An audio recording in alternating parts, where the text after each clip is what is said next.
Hi friends, welcome to our channel. Tamil Thiyagarajan எழுதிய நேசம் கமழும் பூமலையே ஸ்டோரி தான் கேட்டுட்ருக்கோம். நீங்கள் இப்போ தான் நம்ம சேனல் ஃபஸ்ட் டைம் பார்க்குறீங்கன்னா மறக்காமல் சப்ஸ்கிரைப் பண்ணிக்கோங்க. இந்த ஸ்டோரிக்கு நம்ம சேனலில் தனியாக பிளேலிஸ்ட் க்ரியேட் பண்ணி போட்டிருக்கேன். ஸோ நீங்கள் ஆரம்பத்துலேருந்து எந்தவித இடையூறும் இல்லாமல் கேட்க முடியும். அதோட லிங்க் டிஸ்கிரிப்ஷனில் கொடுத்துருக்கேன். இப்போ வாங்க கதைக்குள்ளே போகலாம். பூமலை 56. எதுவும் பேசாது வண்டியை செலுத்திய பிரகதீஷ் திண்டல் முருகர் கோவிலில் நிறுத்தினான். கோவிலில் வண்டியை நிறுத்தவும் பிரதன்யாவுக்கு சற்றே நிம்மதி பிறந்தது. இருவரும் படிகளில் ஏறிச் சென்றனர். மலை மீது ஏறுகையிலேயே அங்கிருந்த ரம்மியமான சூழல் மனதிற்கு இதம் அளித்தது. முருகரை தரிசித்துவிட்டு மலைப்பாதையில் ஓரமாக வந்தமர்ந்தனர். அவன் பின்னால் ஆட்டுக்குட்டி போலவே சென்றாள் பிரதன்யா. மனதில் இருந்த சீற்றத்தை வடித்திருந்தது இயற்கை. ஒருவேளை வேறு எங்காவது வைத்து பேசினால் வார்த்தைகள் தடிக்கக்கூடுமோ என்றெண்ணியே இங்கு அழைத்து வந்திருந்தான். சில நிமிடங்கள் மௌனமே ஆட்சி செய்தது. அவனின் மௌனம் அவளுக்கு பெரும் அவஸ்தையாக இருந்தது. அவளே பேச்சை துவங்கினாள். ப்ளீஸ் பிரகி, இப்படி பேசாமல் இருக்காதீங்க. நான் பண்ணினது தப்பு தான். ஆனால் என் சூழ்நிலை அப்படி. என் மேலே கோபம் இருந்தால் என்னை திட்டிடுங்க. இப்போ நான் உங்களை முழுசாக நம்புகிறேன். இனி யார் என்ன சொன்னாலும் எதுக்காகவும் நான் குழம்ப போகிறது இல்லை. இதோ இப்போவே இந்த கோவிலில் வச்சு தாலி கட்டினாலும் எனக்கு சம்மதம்தான். அப்படியா? அப்போது இப்போவே தாலி கட்டிடவா? அப்புறம் உன் வீட்டில் எல்லாருக்கும் சங்கடம். பரவாயில்லையா? உங்கள் கோபம் போனால் போதும், மற்றதை நான் சமாளிச்சுக்கிறேன். இப்போ இவ்வளோ வக்கனையாக பேசுறியே, அப்போ ஏண்டி என்னை உதாசீனப்படுத்தின? ஒரே நாளில் எவ்வளவு வேதனையை அனுபவிச்சேன்னு தெரியுமா? நான் உன்கிட்ட வேற எதையாவது எதிர்பார்த்து பழகினேனா?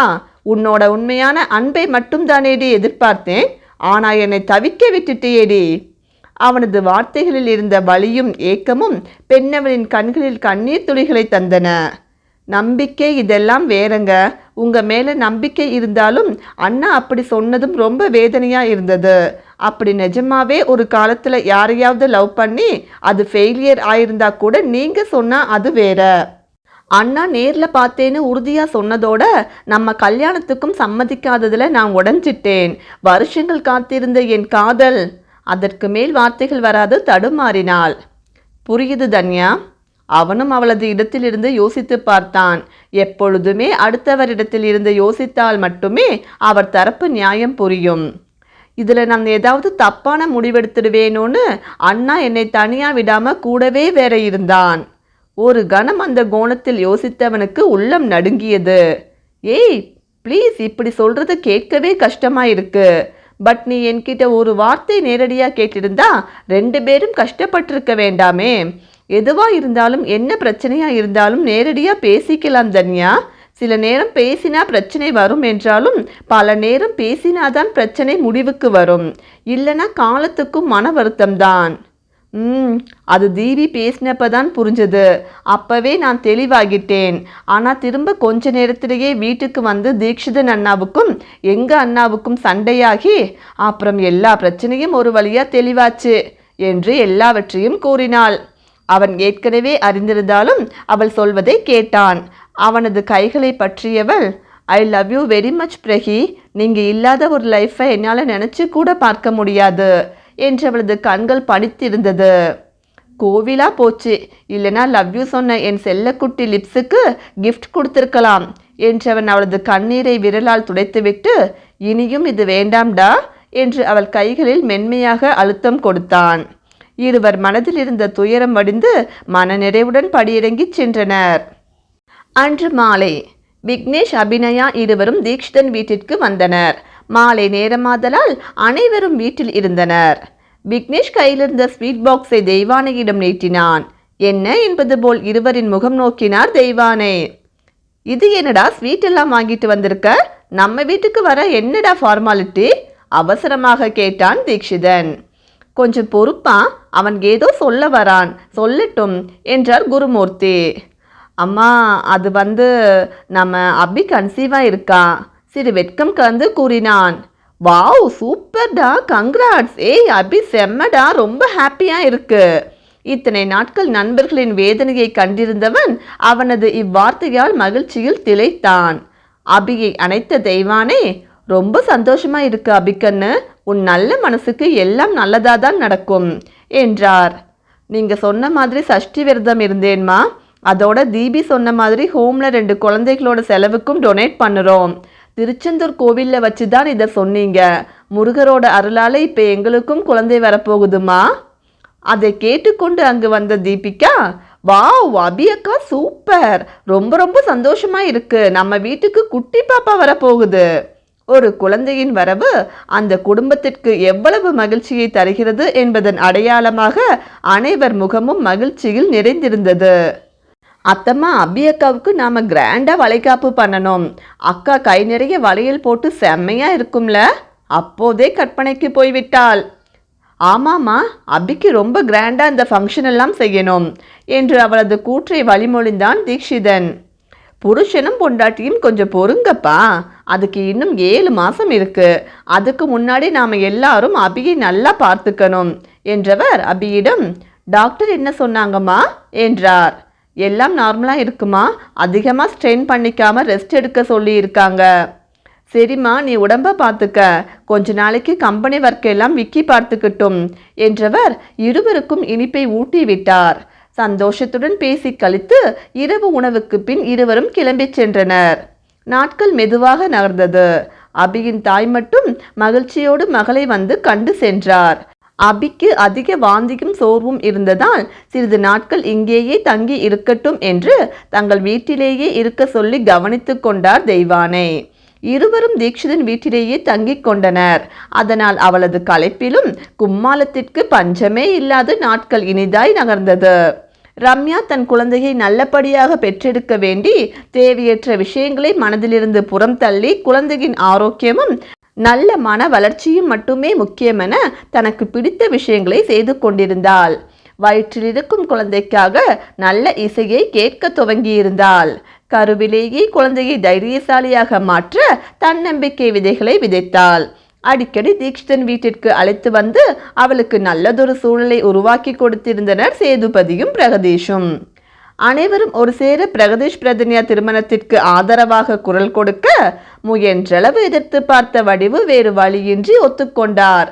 நிச்சயதார்த்தம் எளிமையாக முக்கியமான சில உறவுகளுடன் இனிதே நிறைவேறி திருமண நாளும் குறிக்கப்பட்டது. நாட்கள் மெல்ல நகர்ந்து அபிக்கு 5 மாதம் முழுமையடைந்திருந்தது. வாந்தி சோர்வு எல்லாம் பெருமளவு சரியாக லேசாக மேடிட்ட வயிற்றுடன் தெய்வானையின் கவனிப்பிலும் நண்பர்களின் அன்பிலும் தாய்மையின் தேஜஸுடன் மிளிர்ந்தாள் அபிநயா. தீபிகாவும் அபியுடன் மிகவும் நெருங்கியிருந்தாள். இந்த குடும்பத்தை விட்டு பிரிந்து செல்வது கனவிலும் இயலாது என்ற நிலையை எட்டியிருந்தாள் தீபிகா. தீக்ஷிதன் மேல் நேசம் துளிர்த்திருந்தது. ஆனால் சுய பச்சாதாபம் அவளது நேசத்தை வெளிப்படையாக அவனிடம் காட்ட தடுத்தது. அன்று மதிய நேரத்தில் வீடு வந்த விக்னேஷ் அபியின் தாய் கமலவேணியையும் அழைத்து வந்திருந்தார். தெய்வானைக்கு நன்றி கூறி பரஸ்பரம் சிறிது நேரம் உரையாடியவர், இனி நான் அபியோடவே தான் இருக்க போறேன், இனி அவங்க வீட்டிலேயே இருந்து நான் பார்த்துக்கிறேன் என்றார். உன் ஆத்துக்காரரும் மாமியாரும் பிரச்சனை பண்ண மாட்டாங்களா? எப்பொழுதும் அவர்களுக்கு பயந்து ஓடுபவராயிற்றே, அதனாலே எனக்காக கேட்டாள் அபி. எனக்கு அப்படி யாரும் இல்லை, நான் அந்த வீட்டை விட்டு ஒரேடியா வந்துட்டேன் என்றவரது முகத்தில் இயலாமை, கோபம், ஆத்திரம் என பலவித உணர்ச்சிகள் பிரதிபலித்தது. பூமலை 57. என்னாச்சுமா, என்ன பிரச்சனை என்றாள் அபி. எவ்வளவோ பிரச்சனைகளை எதிர்கொண்டவர், எவ்வளவோ சொல்லியும் அந்த வீட்டை விட்டு தன்னுடன் வராதவர் இன்று தடாலடியாக இப்படி பேசியது ஆச்சரியமாகவும் அதிர்ச்சியாகவும் இருந்தது. தயவு செஞ்சு அதை பற்றி எதுவும் கேட்காதம்மா, நான் அதை பற்றி இப்போ பேச விரும்பலை. உனக்கு முடியாதப்பவே நான் உன்னோட வந்து பார்த்துட்டு இருந்திருக்கணும். நல்ல வேலை, கடவுள் புண்ணியத்தில் உன்னை இவங்க பார்த்துக்கிட்டாங்க. இனி நானே உன்னை பார்த்துக்கிறேன் என்றார் உறுதியுடன். அபி விக்னேஷை பார்க்க அவனும் தெரியவில்லை என்று உதடு பிதுக்கினான். அன்றைய தினம் அங்கேயே தங்கிவிட்டு மறுநாள் அனைவரிடமும் விடைபெற்று விக்னேஷின் வீட்டிற்கு சென்றனர். ஏற்கனவே இங்கிருந்து ஆட்களை அனுப்பி வீட்டை சுத்தப்படுத்தி தயாராக வைக்கச் செய்தார் தெய்வானை. எல்லாரும் அடிக்கடி வரணுமா என அன்பு கட்டளையிட்டாள் அபி. கண்டிப்பா வருவோம் கண்ணு, நீ கவனமா இரு, அதிகம் எங்கேயும் டிராவல் பண்ண வேண்டாம். எங்களை பார்க்கணும்னு தோணுனா கால் பண்ணு, உடனே வந்துடுவோம். நீ வீணா அலைச்சல் வச்சுக்காத, நேரத்துக்கு சரியா சாப்பிடு என பல அறிவுரைகளை வாரி வழங்கியே அனுப்பி வைத்தார். ஐ மிஸ் யூ அக்கா, அவள் கன்னத்தில் முத்தமிட்டு கூறினாள் தீபி. பாரா என தீக்ஷிதனும் விக்னேஷும் அவர்களுக்குள் சிரித்து கொண்டனர். அவர்கள் வீட்டிற்கு சென்ற பின்னும் கமலவேணி அங்கு நடந்த பிரச்சனையை பற்றி எதுவும் கூறவில்லை. தனிமையில் எதையோ யோசித்து கண்ணீர் வடிப்பார். அவரது சோர்ந்த முகம் கண்டு அபியும் எவ்வளவோ கேட்டு பார்த்து விட்டாள். அதை விடுமா, இப்போ நீயும் குட்டி செல்லமும் நல்லபடியா இருக்கணும். உங்க 2 பேரோட ஆரோக்கியம்தான் முக்கியம். தேவையில்லாம கண்டதையும் பேச வேண்டாம் என்று மறுத்து விடுவார். அவருக்கு அபியிடம் அனைத்தையும் சொல்லி கதற வேண்டும் என்றுதான் இருந்தது. ஆனால் நெடுநாளைக்கு பிறகு கருவுற்றிருப்பவளிடம் மனதை சங்கடப்படுத்தும் எதையும் கூறக்கூடாது என தவிர்த்தார். வயிற்றில் இருக்கும் குழந்தையிடம் நீ பாட்டி மாதிரி இருக்கக்கூடாது, உங்க அம்மா மாதிரி தைரியசாலியா வரணும் என பல கதைகள் கூறி பொழுதை கழிப்பார். இடையில் அபியையும் கமலவேணியையும் காண அவர்களது மூத்த மகள்கள் இருவரும் ஒரே ஒரு முறை மட்டும் வந்து சென்றனர். சுயமாக சிந்தித்து முடிவெடுக்க தைரியம் கொடுக்காது கட்டுப்படுத்தப்பட்டே வளர்க்கப்பட்டவர்கள் தந்தையின் பேச்சுக்கு பயந்து அதற்கு மேல் வரவில்லை. இவர்களை போகக்கூடாது என்று தடுத்திருந்தவர் அங்கு நடந்த பிரச்சனையை பற்றி மட்டும் வாய் திறந்திருக்கவில்லை. அதனால் தாயிடம் கேட்க அதை பற்றி இப்போ நான் எதுவும் பேச விரும்பல என்பதையே சொல்லி மறுத்துவிட்டார். 1 மாதம் இப்படியே கடந்தது. பிரகதீஷ் பிரதன்யா திருமணமும் தேதி குறிக்கப்பட்டு பத்திரிகை கொடுக்கும் வேலையை துவங்கி இருந்தனர். அபியை காண சென்றிருந்தாள் தீபிகா. தெய்வானியும் குருமூர்த்தியும் தூரத்து உறவினர் ஒருவர் இல்ல விழாவிற்கு சென்றிருந்ததால் இவள் மட்டும் தனியாகவே வந்திருந்தாள். மைல்ட் ஆரஞ்சு நிறத்தில் எளிமையான கல்வி இலைப்பாடுகள் நிறைந்த ஷிப்பான் புடவையில் இருந்தாள். அளவான ஒப்பனையுடன் பொலிவாக இருந்தாள். என்னடா அதிசயமா புடவையெல்லாம் கட்டியிருக்க? சும்மாதான்கா, சுடியே போட்டு போர் அடிச்சு போச்சு. ஆமா, இது தீக்ஷித்திற்கு பிடிச்ச கலராச்சே.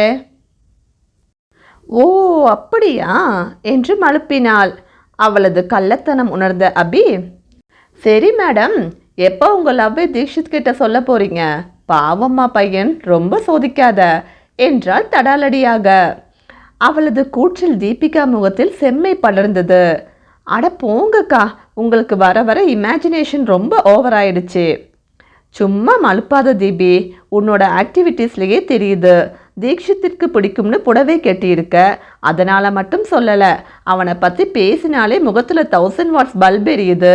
என்னை உன் அக்காவை நினச்சா உண்மையை சொல்லு, இல்லைனா அவளது வாயில் விரல் வைத்து தடுத்தவள், ஆமாக்கா, நான் அவரை லவ் பண்ணுறேன்.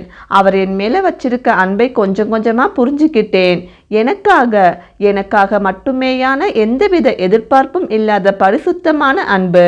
அந்த அன்பை இழக்க விரும்பல. அதே அளவு அன்பை அவருக்கும் திருப்பி கொடுக்க ஆசையா இருக்கு. ஆனா தயங்கினாள்.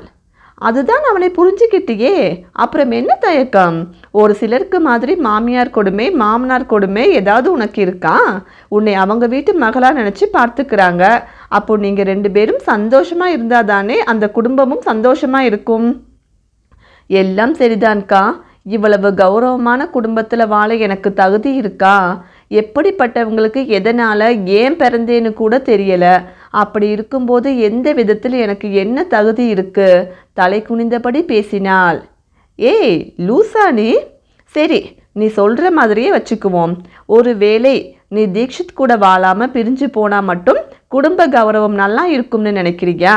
ஒரு குடும்பத்தோட கௌரவம் என்பது அவங்க சேர்த்து வச்சிருக்கிற சொத்து மதிப்பால் மட்டும் வர்றது இல்லை.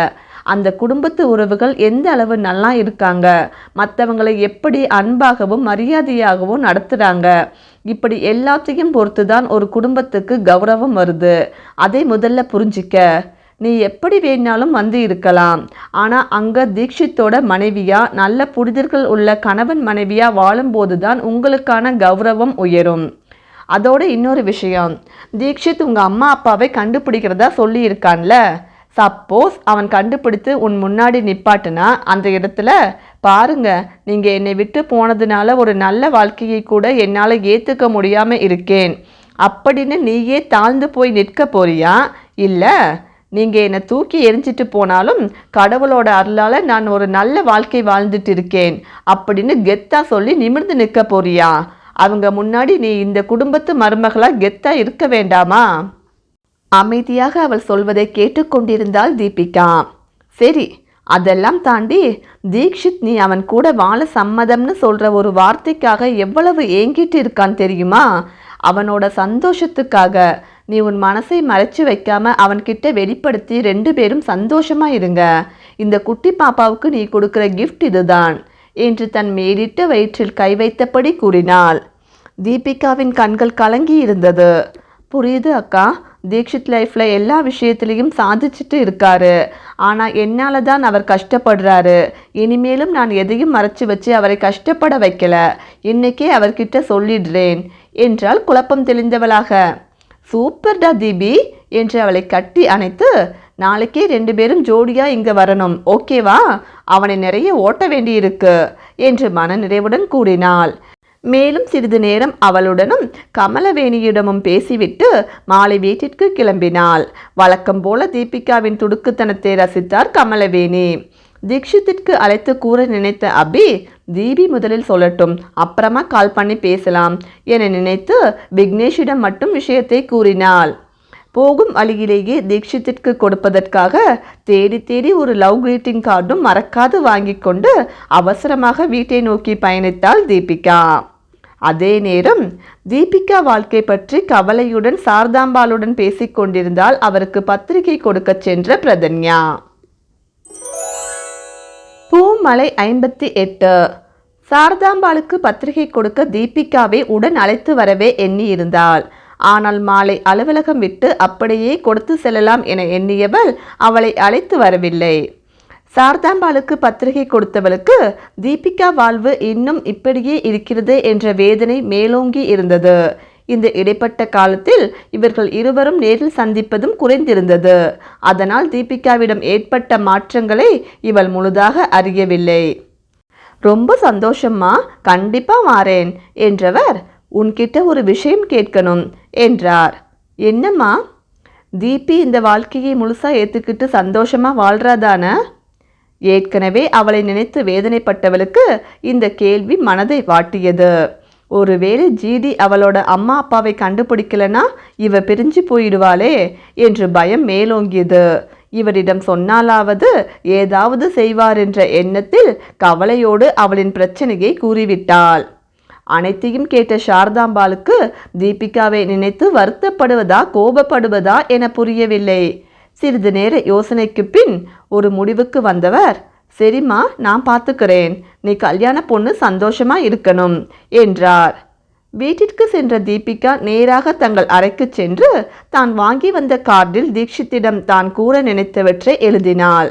தன் அன்பை மிச்சம் வைக்காது அவனிடம் காட்ட நினைத்தவள் அதில் இடம் மிச்சம் வைக்காது எழுதி வரைந்து தீர்த்துவிட்டு தீக்ஷித்தின் வருகைக்காக ஆவலுடன் காத்திருந்தாள். தீக்ஷிதனின் கார் வரும் சத்தம் கேட்கவே கார்டை டேபிளில் ஓரமாக வைத்துவிட்டு அவசரமாக வாசலுக்கு ஓடிச் சென்றாள். காரிலிருந்து இறங்கினான் தீக்ஷிதன். ஃபார்மல் உடையில் அழகனாக தெரிந்தான். இன்று அவனை காண்கையில் உள்ளம் ஏதோ குறுகுறுப்பாக இருந்தது. மறுபுறம் கார் கதவை திறந்து கொண்டு இறங்கி வந்தார் சாரதாம்பாள். பிரதன்யா மூலம் தீபிகா தீக்ஷிதனின் பிரச்சனையை அறிந்த சாரதாம்பாள் தீக்ஷிதனை அழைத்து பேசிவிட்டு மாலை தன்னையும் அவர்கள் வீட்டிற்கு அழைத்து செல்லும்படி கேட்டுக்கொண்டதன் பேரில் அவரை அழைத்து வந்திருந்தான். அவரை கண்ட தீபிகா சில நொடிகள் தடுமாறி பின், அம்மா வாங்கம்மா, நல்லா இருக்கீங்களா என்று நலம் விசாரித்தபடி உள்ளே அழைத்து சென்றாள். வீட்டில் யாரும் இல்லை. வேலைக்காரர்கள் கூட அவுட் ஹவுஸிற்கு சென்று விட்டனர். தீபிகா அவர்களை அனுப்பி வைத்துவிட்டு தீக்ஷிதனின் வருகைக்காக காத்திருந்தாள். அதேபோல் தீபிகாவின் பெற்றோரை விரைவில் கண்டுபிடித்து விடலாம் என நம்பிக்கை கொடுத்திருந்தான் விஷ்ணு. அந்த விஷயத்தை அவளிடம் கூறி அவளை சீண்டும் உற்சாகத்தோடு இருந்தவனைத்தான் சாரதாம்பாள் அழைத்திருந்தார். பிரதன்யா ஹோமிற்கு வந்திருந்தார். உன் விஷயம் எல்லாத்தையும் சொல்லி வருத்தப்பட்டா. உனக்கு என்னதான் பிரச்சனை? அட பரதேசி பக்கி, இப்படி போட்டு விட்டுட்டாலே. அந்த எருமைகிட்ட பேசியே நாளாச்சு, இப்படி கோர்த்து விட்டுடுச்சே. இன்னைக்கு இருக்குடி உனக்கு கச்சேரி மனதிற்குள் வசை பாடினாள். அது அதெல்லாம் அவளை பேச விடாது சாரதாம்பாளை தொடர்ந்து பேசினார். நான் உன்னை ஜிடிக்கு கல்யாணம் பண்ணி கொடுத்தது உன்னோட வாழ்க்கை நல்லா இருக்கும். அதே மாதிரி உன்னை போன்ற நல்ல பொண்ணை கல்யாணம் பண்ணினா அவரோட வாழ்க்கையும் நல்லா இருக்கும்னு நினச்சிதான். இப்படி 2 பேரோட வாழ்க்கையும் வீணா போகிறத பார்த்துட்டு என்னால் சும்மா இருக்க முடியாது. சற்றே காட்டமாக பேசினார். இருவருமே தர்ம சங்கடத்தில் நெளிந்தனர். என்ன ஜிடி, எல்லாத்தையும் சரி பண்ணிடுவேன்னு சொன்னீங்க, இப்போ எங்கேயோ கொண்டு வந்து விட்டிருக்கீங்க. இவ பெத்தவங்களை கண்டுபிடிக்கிறதெல்லாம் நடக்கிற காரியமா? தீபிகாவை முறைத்தான் தீக்ஷிதன். பிரதன்யாவை மனதில் வறுத்து கொட்டி கொண்டிருந்தாள் அவள். இதுக்கு மேலே எல்லாத்தையும் பார்த்துட்டு என்னால் அமைதியாக இருக்க முடியாது என்றவர், தீபி, நான் உன்கிட்ட ஒரு முக்கியமான விஷயத்தை சொல்ல போறேன், அதுக்கு மேலே முடிவெடுக்கிறது உன் விருப்பம் என்றார். அம்மா ப்ளீஸ், எல்லாம் சீக்கிரமாக சரியாகிடும் அவசரமாக பதிலளித்தான் தீக்ஷிதன். நான் தீபிகா கிட்ட தனியாக பேசணும் ஜெடி. அவளை வளர்த்தவங்கிற முறையில் அவகிட்ட எனக்கு உரிமை இருக்கு. மறு பேச்சுக்கு இடமில்லை என்பது போல் அழுத்தமாக கூறினார். இதற்கு மேல் அங்கிருப்பது சரியல்ல என்றெண்ணி தீக்ஷிதன் அங்கிருந்து நகர்ந்தான். அவன் சென்றதும் தீபிகாவிடம், நீ அடிக்கடி கேட்பியே, உனக்கு ஸ்பான்சர் பண்ணுறது யாருன்னு, இது எதுக்கு இப்போ கேட்குறாங்க என்று யோசித்தாள் தீபிகா. ஆனால் ஒரு முடிவோடு வந்திருந்த சாரதாம்பாலோ, அது வேற யாரும் இல்லை, மிஸ்டர் குருமூர்த்தி தான். ஆச்சரியத்தில் விழி உயர்த்தி அவரை ஏறிட்டாள் தீபிகா. மாமாவா? வார்த்தைகள் தந்தியடித்தன. ஆமாம், சின்ன வயசில் இருக்கும்போது ஜிடி உன்னை ஒரு ஸ்கூல் ஃபங்க்ஷனில் பார்த்து உன் மேலே இறக்கப்பட்டு அவங்க அப்பா கிட்ட சொல்லி உனக்கு ஸ்பான்சர் பண்ண சொல்லியிருக்கான். அன்னையில் இருந்து நீ படித்து முடிக்கிற வரைக்கும் அவங்க தான் உனக்கு ஸ்பான்சர் பண்ணினாங்க. தீபிகாவிற்கு மயக்கமே வருவது போல இருந்தது. தன் வாழ்நாள் முழுக்க நன்றியோடு இருக்க வேண்டியவர்களோடு தான் நான் வாழ்ந்து கொண்டிருக்கிறேன், அதுவும் அவனை வேதனைப்படுத்தி. இதுவரை எவ்வளவு சந்தர்ப்பங்களில் தீக்ஷிதனை என்னவெல்லாம் பேசியும் அவன் இதை பற்றி ஒரு வார்த்தை கூறவில்லையே. யோசித்தவளுக்கு உள்ளம் வலித்தது. சாரதாம்பாளின் கூற்றையும் தீபிகாவின் முகமாற்றத்தையும் மேலிருந்து கவனித்து கொண்டிருந்த தீக்ஷிதன் கண்களில் ஒரு துளி கண்ணீர் எட்டி பார்த்தது. எதை சொல்லி தீபிகாவை தன்னுடன் வாழ வைக்கக்கூடாது என்று நினைத்தானோ அதை அவளிடம் கூறிவிட்டார் சாரதாம்பாள். அவனின் அன்பிற்காக அவள் தன்னுடன் வாழ வேண்டும். நன்றி கடனிற்காக வாழும் வாழ்க்கை அவளுக்கான தண்டனையாக அல்லவா இருக்கும். இதை நினைத்தே தாங்கள் ஸ்பான்சர் செய்ததை தீபிகாவிடம் தெரியப்படுத்தவே கூடாது என்று திருமணத்திற்கு முன்பே மீண்டும் சாரதாம்பாளிடம் அறிவுறுத்தி இருந்தான். ஆனால் கேள்விக்குறியாக இருந்த இவர்களின் வாழ்வை சீரமைக்க எண்ணியவர் அவள் அறியக்கூடாதென இவன் கட்டிக்காத்த உண்மையை அவளுக்கு உரைத்து விட்டார். சிலையாக அமர்ந்திருந்த தீபிகாவிடம், இதை உன்கிட்ட எப்பவும் சொல்லக்கூடாதுன்னு தான் ஜிடி சொல்லியிருந்தாரு. ஆனால் உன்னோட தேவையில்லாத பிடிவாதத்தால் அவரோட வாழ்க்கையும் சேர்த்து வீணாக்க பார்க்கிற. இனிமேலாவது ஜிடிக்கு நல்ல மனைவியாகவும் இந்த குடும்பத்துக்கு நல்ல மருமகளாகவும் இருக்க பாரு. உன் வாழ்க்கையும் அப்போதான் நல்லா இருக்கும், அதை புரிஞ்சிக்க. அவர் போக்கில் பேசிக்கொண்டு செல்ல தீபிகாவின் மூளையை தான் எதுவும் எட்டவில்லை. தவறு செய்து விட்டோமோ என்ற குற்ற உணர்ச்சி மூளையை அடைத்திருந்தது. தீக்ஷிதனிடம் திமிராக அவனை அவமானப்படுத்தி பேசிய ஒவ்வொரு வார்த்தைகளும் மனதை பிசைந்தது. அனாதையாக இருப்பவருக்கு ஸ்பான்சர் கிடைப்பது எவ்வளவு பெரிய விஷயம் என்பதை உணர்ந்தவளாயிற்றே. நல்ல வேளையில் தன் சுய காலில் நின்று இதோ தற்சமயம் ஆதரவற்றவர்களுக்கு உதவுகிறேன் என்று தலை நிமிர்ந்து நிற்பது இவர்கள் செய்த உதவியாலன்றி இல்லை என்பதை மறுக்க இயலாதே. சரிம்மா, நான் கிளம்புறேன், இனிமேலாவது 2 பேரும் சந்தோஷமா இருக்கணும் என்று அவள் தலை கோதியவர் தீக்ஷிதனையும் அழைத்து கூறிவிட்டு விடை பெற்று சென்றார். தீக்ஷிதரை நோக்கி தன் கரங்களை கூப்பியவள், நீங்க செஞ்ச உதவிக்கு நன்றிங்கிற ஒரு வார்த்தை பத்தாது. சாரி தீக்ஷித், நான் செஞ்ச எல்லாத்துக்கும் சாரி என்றாள் உடைந்த குரலில். ப்ளீஸ், இதெல்லாம் வேண்டாம் என்றவன் தான் நேசித்த தீபிகா இவளல்ல என்பது போல் பார்த்திருந்தான். காதலை கூற காத்திருந்தவள் நன்றியுரைத்து அமைதி காத்தாள். இருவரும் எதுவும் பேசிக்கொள்ளவில்லை. சில நிமிடங்களில் அலைபேசி ஒலிக்கவே வெளியே சென்றவன் கையில் சில காகிதங்களுடன் வந்தான். உன்னை கட்டாயப்படுத்தியாவது என்னோடவே இருக்க வைக்கணும்னு நினைத்தவன்தான் நான். ஆனால் இப்படி நன்றி கடனுக்காக நீ என்னோட வாழ்ந்தாகணும்னு ஃபோர்ஸ் பண்ணுற அளவுக்கு நான் மோசமானவன் இல்லை. இனி நீ உன் விருப்பப்படி இருக்கலாம். என்னால் உன் வாழ்க்கையில் எந்த பிரச்சனையும் இருக்காது. நான் உன்னை கல்யாணம் செஞ்சது உன்னை எந்த விதத்திலும் பாதிக்கக்கூடாது என்றவன் கையில் இருந்த விவாகரத்து பத்திரத்தில் கையெழுத்திட்டு அவளிடம் நீட்டினான். பூமலை 59. தீக்ஷிதன் நீட்டிய விவாகரத்து பத்திரத்தை வாங்கி பார்த்தவள் அதிர்ச்சியில் உறைந்தாள். நீ அடிக்கடி என்கிட்ட கேட்டதுதான். இனிமேல் நான் உன் வாழ்க்கையை கட்டுப்படுத்த மாட்டேன். நான் உன்னை லவ் பண்ணதுக்கும் சாரதாமா சொன்னதுக்கும் எந்த சம்பந்தமும் இல்லை. Sorry for everything. உணர்ச்சிகளற்று கூறி முடித்தான். ஆனால் எதையும் விளக்கவில்லை. அவள் கேட்டபோது கிடைக்காதது இன்று காதலை கூற காத்திருந்த போது கிடைத்தது விதியின் சதியே.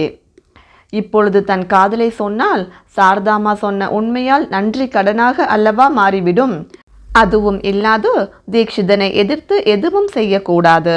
அவன் முடிவு எதுவானாலும் ஏற்றுக்கொள்ள வேண்டுமென முடிவெடுத்தவள் எதுவும் பேசாது அமைதியாக அதை பெற்றுக்கொண்டாள். அவள் அதை வாங்கிய பொழுது தீக்ஷிதன் நெஞ்சம் பாறையாக இறுகியது. இது வேண்டாம், நான் உன்னை விட்டு பிரிய மாட்டேன் என ஒரு வார்த்தை சொல்லிவிட மாட்டாளா என ஏங்கி தவித்தான். இனி அவளை கட்டாயப்படுத்தக்கூடாது என்பதில் மட்டும் உறுதியாக இருந்தான். தீபிகா அங்கேயே அமர்ந்து கையிலிருந்த காகிதத்தை உணர்ச்சிகளற்று பார்த்து கொண்டிருந்தாள். தீக்ஷிதனுக்கு அங்கிருக்க மூச்சு முட்டியது. எழுந்து தங்கள் அறைக்கு சென்றான்.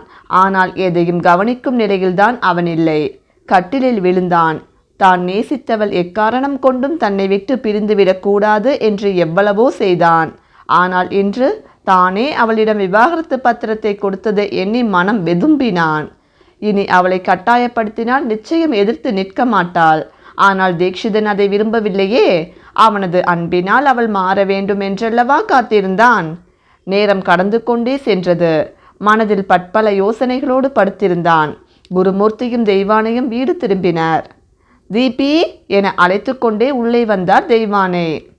பதிலில்லாது போகவே மாடிக்கு சென்று மகனின் அறைக்கதவை தட்டினார். எழுந்து வந்து கதவை திறந்தான். மகனின் சோர்ந்த முகமும் சிவந்த கண்களையும் கண்டு பதறியவர், என்னாச்சு கண்ணா, உடம்பு எதுவும் சரியில்லையா என நெற்றியில் கை வைத்து பார்த்தார். இல்லைம்மா, அதெல்லாம் ஒன்றுமில்ல, லைட்டா தலைவலி. கொஞ்சம் பொறுத்துக்க கண்ணா, அம்மா சுக்கு காப்பி போட்டு தரேன் என்று பரிவுடன் கூறியவர், தீபி எங்க, ஆளையே காணோம் என்றார். ஹாலில் தானே இருந்தா என யோசித்தவன், இங்கதான் எங்கேயாவது இருப்பாமா என்றான். சரிப்பா, பார்க்கிறேன் என கீழே செல்ல எங்கே சென்றாள் என்ற யோசனையோடு அவனும் அவர் பின்னால் சென்றான். வீடு முழுக்க தேடியாயிற்று. அவளை எங்கேயும் காணவில்லை. பைரவ் வேறு ஓயாது குறைத்து கொண்டிருந்தான். அவளது எண்ணிற்கு முயற்சித்து பார்த்தார் குருமூர்த்தி. ஹாலில் ஒலித்து ஓய்ந்தது அவளது அலைபேசி. செக்யூரிட்டியை அழைத்து கேட்டான் தீக்ஷிதன். முன்பே வெளியே போனதாக கூறியவன் பக்கத்துல தான் என்று வண்டியும் எடுத்து செல்லவில்லை என்று உபரி தகவலையும் கொடுத்தான். இந்த நேரத்திலேயும் கிளம்பி போயிருக்காளே என்று விரக்தி உதித்தது தீக்ஷிதனிடம். அதில் அவள் வண்டியை எடுத்து செல்லாதது மூளையில் உரைக்கவில்லை.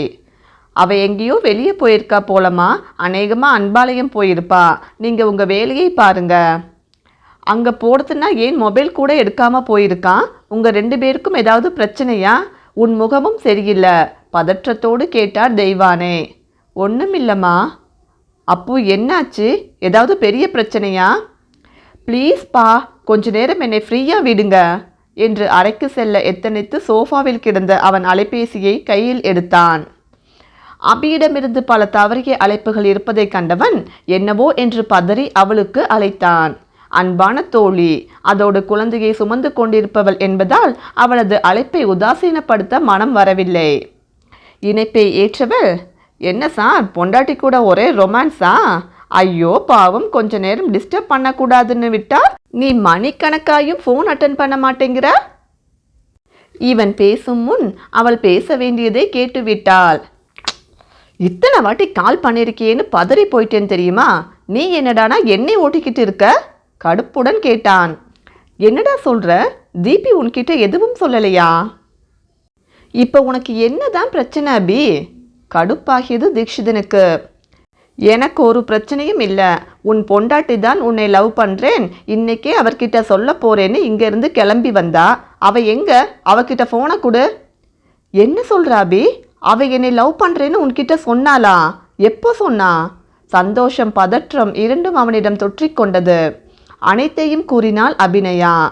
நான் உன்கிட்ட அப்புறமா பேசுறேன் என்றவன் அவளது பதிலை எதிர்பாராது இணைப்பை துண்டித்திருந்தான். அம்மா அப்பா, நான் இப்ப வந்துடுறேன் என்று அவசரமாக வெளியே கிளம்பினான். இது போதுமே, இனி எதுக்காகவும் உன்னை பிரிந்து செல்ல விட மாட்டேன் தீபு என நினைத்தவன் அன்பாலயத்தை நோக்கி வேகமாக சென்றான். ஆனால் அவன் அறியாதது அவள் அங்கு செல்லவில்லை என்பதுதான். மறுபுறம் தீபிகா விட்டு சென்ற விவாகரத்து பத்திரம் தெய்வானை கையில் கிடைத்தது. என்னங்க நடக்குது இங்க? இவங்க 2 பேருக்கும் என்னதான் பிரச்சனை என்று குருமூர்த்தியை நோண்டி எடுத்தார் தெய்வானை. என்னை மன்னிச்சுக்க தெய்வா, எல்லா பிரச்சனையும் சரியான பிறகு உன்கிட்ட சொல்லலாம்னு நினைச்சேன். ஆனா இது ஏன்னு தெரியல என்று பீடிகையுடன் அனைத்தையும் சுருக்கமாக கூறினார். என்னங்க, அப்பாவும் மகனும் ஒரு பொண்ணோட வாழ்க்கையில விளையாடிட்டு இருக்கீங்க. நம்ம பையனுக்கு அவளை பிடிச்சது சரி, ஆனா அவளுக்கு இவனை பிடிக்காம ஏமாத்தி கல்யாணம் பண்ணியிருக்கான். தீபி மனசு எவ்வளோ பாடுபட்டு இருக்கும். தன் மகன் மேல் உயிரையே வைத்திருப்பவர் தீபிகா என்ற பெண்ணின் பிரச்சனையை முன்னிறுத்து பேசுவது கண்டு ஆச்சரியத்தில் நோக்கியிருந்தார். என் மூஞ்சியை ஏன் இப்படி பார்த்துட்டு இருக்கீங்க? என்ன இருந்தாலும் அவன் பண்ணினது தப்பு. ஒருவேளை இவனுக்கு அவளை பிடிச்சிருந்தா கூட அவளோட சம்மதத்தோட கல்யாணம் பண்றது தான் முறை என்று கோபமாக ஆரம்பித்தவர், என் பையன் இப்படி பண்ணிட்டானே, இந்த பாவத்தால் என் பையனுக்கு ஏதாவது பிரச்சனை வந்துடுமோ? நல்ல பொண்ணு தீபி, அவ மனசு மாறி இருக்க மாட்டாளா? எப்ப பேர பிள்ளைங்களை பார்க்கறதுன்னு ஏங்கிட்டு இருக்கேனே, கல்யாணமே ஏமாத்து கல்யாணம்னு சொல்றீங்களே என்று புலம்ப ஆரம்பித்து விட்டார். தெய்வா, தயவு செஞ்சு புலம்பாத. கிட்டத்தட்ட எல்லாம் சரியாகி வந்துட்டு இருக்கு. ஆனா இன்னைக்கு தான் என்ன நடந்ததுன்னு தெரியல. உன் மகன் முகமும் சரியில்லை. 2 பேரும் வரட்டும், பேசி ஒரு முடிவெடுக்கலாம் என்று அமைதிப்படுத்தினார். சற்று நேரத்திற்கு முன் விவாகரத்து பத்திரத்தை கையில் வைத்து பார்த்து கொண்டிருந்தவளுக்கு மனபாரம் கூடியது. நீ என்னை விட்டு பிரிவதென்றால் அது என் இறப்பாகவோ உன் இறப்பாகவோ தான் இருக்கும் என்று என்றோ தீக்ஷிதன் கூறிய வார்த்தைகள் இன்று செவிகளில் ஒலித்து அவஸ்தையடைய வைத்தது. அப்படியென்றால் அவரை பொறுத்தவரை நான் இறந்து விட்டேனா? என் மேல் அவன் கொண்ட காதல் முடிந்து விட்டதா? இனி உன்னை விடமாட்டேன், நீ எனக்கானவ என்ற அவனது வார்த்தைகளை கேட்க முடியாதா?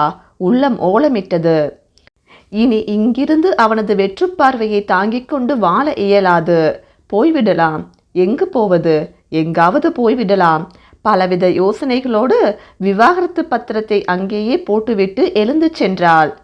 இவள் செல்வதைக் கண்ட பைரவ் ஓடி வந்து இவள் மேல் காலை தூக்கி போட்டு தடுத்தான். அவன் தலையை ஆதரவாக தடவி விட்டவள் அவனை கூட்டில் அடைத்து சில துளி கண்ணீரை சிந்திவிட்டு அங்கிருந்து சென்றாள். தடுக்கும் வழியறியா அந்த நன்றியுள்ள ஜீவனோ குறைத்து ஓய்ந்திருந்தது. சாலையை அடைந்தவள் இலக்கின்றி நடந்தாள். கண்ணீர் கண்களை மறைத்தது. ஆனால் ஒரு நொடி அவள் யோசித்திருக்கலாம். அவன் விரும்பியது அவளைத்தானே, பின் எதற்காக பிரிந்து செல்ல வேண்டுமென? அவன் கொடுத்த விவாகரத்து பேப்பர் அதை யோசிக்க விடாது தடுத்து விட்டது. பூமழை 60. மன சோர்வில் இருந்த தீபிகாவிற்கு நடந்து நடந்து கால்களும் சோர்ந்தது. ஆனாலும் நடந்து கொண்டே இருந்தாள். ஊரை விட்டு தள்ளி வந்திருந்தாள். சத்தியமங்கலம் செல்லும் நெடுஞ்சாலையில் அவள் போக்கில் சென்று கொண்டிருந்தாள். வாகனங்கள் வரத்தும் குறைந்தே இருந்தது. அதை அவள் உணரவும் இல்லை. உடல் சோர்வு மனசோர்வு இரண்டும் சேர தடுமாறி நடந்து கொண்டிருந்தவளை ஒரு சிறிய சரக்கு வாகனம் உரசி தள்ளிவிட சற்று தள்ளி புதரில் சரிந்து விழுந்தாள். கல்லில் தலை மோதி லேசாக சிவப்பு திரவம் எட்டி பார்த்தது. அதை கண்டு பதறிய டிரைவர் இறங்க போனான். அருகில் இருந்தவனோ, டேய் என்னடா பண்ணுற? பாவம்டா, என்னாச்சுன்னு பார்த்துட்டு ஹாஸ்பிட்டலில் சேர்த்துட்டு போயிடலாம். அவ்வளோதானா? அதோட போகாது. அந்த பொண்ணுக்கு ஏதாவது ஒன்று ஆயிட்டா போலீஸ் நம்மளை தான் நொங்கெடுப்பாங்க. பேசாமல் வண்டியை எடு. முதல்ல இங்கிருந்து கிளம்புவோம். சரக்கை டைமுக்கு கொண்டு போய் சேர்க்கலன்னா அந்த ஆள் வேற நம்மளை உண்டு இல்லைன்னு பண்ணிடுவான்.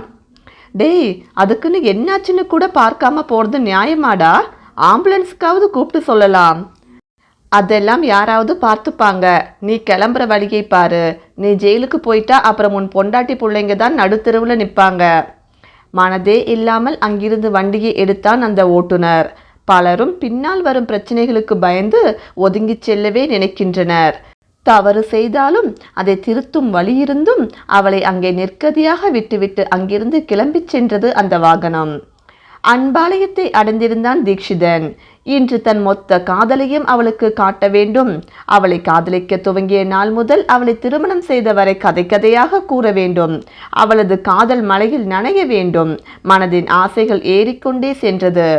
கால்கள் வேக நடை போட சாரதாம்பாளின் அறையை எட்டியவன், தீபிகா எங்க இருக்காமா என்றான். தவிப்பும் ஏக்கமும் நிறைந்திருந்தது அவன் குரலில். தீபி, அவ உங்க வீட்டில் தானே இருந்தா, இங்க வரலையே, என்னாச்சு ஜிடி? அவருக்கும் பதற்றம் தொற்றிக்கொண்டது. இங்க வரலையா? அதிர்ந்தான்.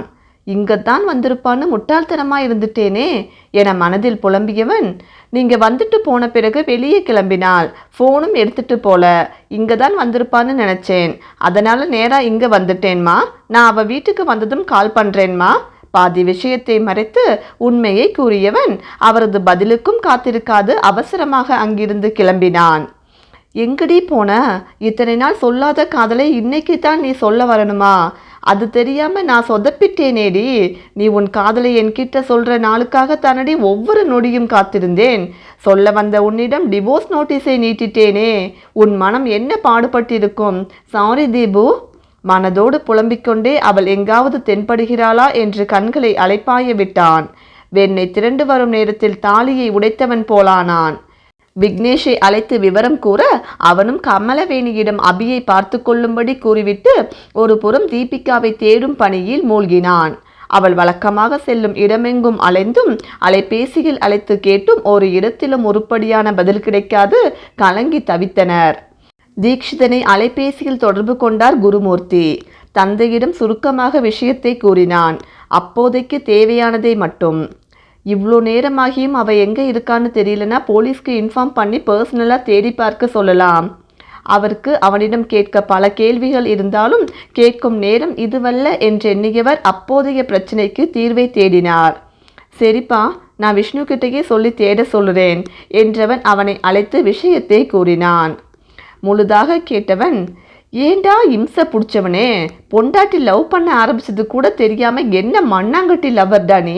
அதுவும் சொல்ல வந்தவகிட்ட டைவர்ஸ் நோட்டீஸ் கொடுத்துருக்க. மவனே, நீ மட்டும் என் கையில கிடைச்சேன்னு வையே. புரிந்து தள்ளினான் அவன் பங்கேற்கு நல்ல நண்பனாக. ஐயா ராசா, மன்னிச்சிடு. உன்னை மாதிரி கண்ணிலேயே காதலை கண்டுபிடிக்கும் பவர் எனக்கு இல்லாம போயிடுச்சு.